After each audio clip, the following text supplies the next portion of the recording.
మోసపోయేటోళ్ళు ఉన్నంత కాలం మోసం చేసేటోళ్ళు ఉంటారని అంటుంటారు. నిజమే, మన అమాయకత్వమే మోసగాళ్లకు పెట్టుబడి. అట్లా ఇదివరకు లెక్కలేనన్ని స్కాములు జరిగినాయి.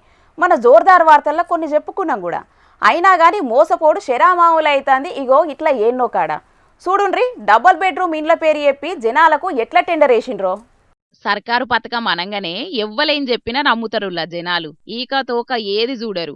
అగో తోకంటే ఈగో పుల్లన్నట్టు వెనక ముందు ఆలోచన చెయ్యకుండా మోసపోతూనే ఉంటారు. సర్కారు పెద్దలేమో డబుల్ బెడ్రూమ్ ఇండ్లకు పైసలు అడిగినా పైసలు ఇచ్చినా మంచిగుండేది. అసలుకు అవసరమే లేదు, అర్హత ఉన్నోళ్లకు ఇండ్లిచ్చి తీరుతామని చెప్తుంటే ఎవలెవల చేతిలోనో లచ్చలు పోసి రందికేడుతున్నారు కొన్ని దిక్కుల. సంగారెడ్డి జిల్లా కృష్ణారెడ్డిపేటల అట్లనే అయ్యింది. ఇప్పుడు డబుల్ బెడ్రూమ్ ఇండ్ల ఆశ చూపెట్టి ఒక్కొక్కల కాడ 3 లక్షలు వసూలు చేసిండట. ఆడెవడో జోజీ బ్రదర్ అనే మధ్యవర్తి చెయ్యంగా పరిచయమైన బిహెచ్ఈల కొలువు చేసేటి ప్రసన్న కుమార్ అనే ఓ మూతవారి. జనాల అత్యాశ చూడుండ్రి ఎట్లున్నదో. ఇయ్యల్ల రేపట్ల తెలిసినోన్ని నమ్ముడే ఎక్కువంటే కొత్తగా పరిచయమైనోనికి లక్షలు దార పోసిండ్రట.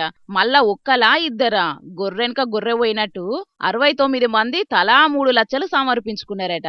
ఒక్కలకన్నా సోయుండొద్దా? ఎవలకన్నా డౌట్ అనుమానం రావద్దా? అసలుకే డబుల్ బెడ్రూమ్ ఇల్లిచ్చేతందుకు అర్హత ఉన్నదా లేదా అని 1-2 మాటలు ఆలోచించద్దా? లే, చెయ్యి దడిపితే పని అవుతుందనుకున్నారు. ఇగేమున్నది, వాళ్ళ అమాయకత్వం జయంగా మొత్తం 2.5 కోట్లు వసూలైనాయి. 2021లో ముచ్చటిది. ఆకాన్నుంచి ఇండ్ల గురించి అడిగినప్పుడల్లా రేపు మా పని జరుపుకొచ్చిండట. గప్పుడు అనుమానం వచ్చినట్టున్నది పైసలు కట్టినోళ్ళందరికీ. అడుగుదామని ఇంటికోడు షాల్ చేస్తే మీదికి కుక్కలను ఇడిచిపెడతాండట. ఇగో ఈనుండ్రి. కేసీఆర్ డబుల్ బెడ్రూమ్ ఇళ్ల గురించి 2021లో డబ్బులు 3,80,000 రూపాయలు తీసుకోవడం జరిగింది. అలాగా ముగ్గురు దగ్గర 3,80,000 3,80,000 ముగ్గురు దగ్గర తీసుకోవడం జరిగింది మా దగ్గర. అది డబ్బులు కట్టినట్టుగా బాధితులు ఉన్నారు. ఆ తర్వాత ఈరోజు ఉదయం నుంచి వెళ్ళి మేము ప్రసన్న కుమార్ ఇంటికి దగ్గరికి వెళ్ళి కృష్ణారెడ్డిపేట దగ్గరలో ప్రసన్న కుమార్ అనే అబ్బాయి ఆయన ఇంటి దగ్గరికి వెళ్ళడం జరిగింది. అతని ఇంట్లోకి పోగానే వాచ్మెన్ పిలిపించి బెదిరియడము, కుక్కలను వదిలిపెట్టడము మా మీద. పేదోళ్ళం కాబట్టి ఆశపడి ఇల్లు కోసమని వెనక ముందు ఆలోచించకుండా తప్పు చేయటం జరిగింది.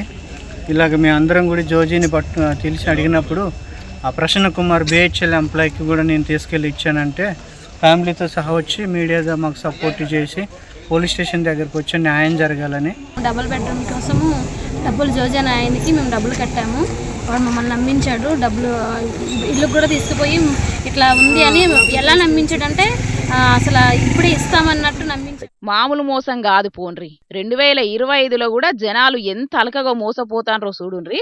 లీడర్లేమో పైసలు తీసుకున్నా తప్పే ఇచ్చినా తప్పే అని అంటాన్రు. ఇటు చూస్తేనేమో జనాలు గుట్టుగిచ్చి మోసం బట్టబయలైనాక రచ్చకెక్కి రందికేడుతాన్రు. ఇప్పటికైతే బాధితులంతా కలిసి అమీన్పూర్ పోలీస్ స్టేషన్లో ఫిర్యాదు అయ్యిండ్రు గాని మరి అటెంక ఏం జరుగుతుందో చూడాలే.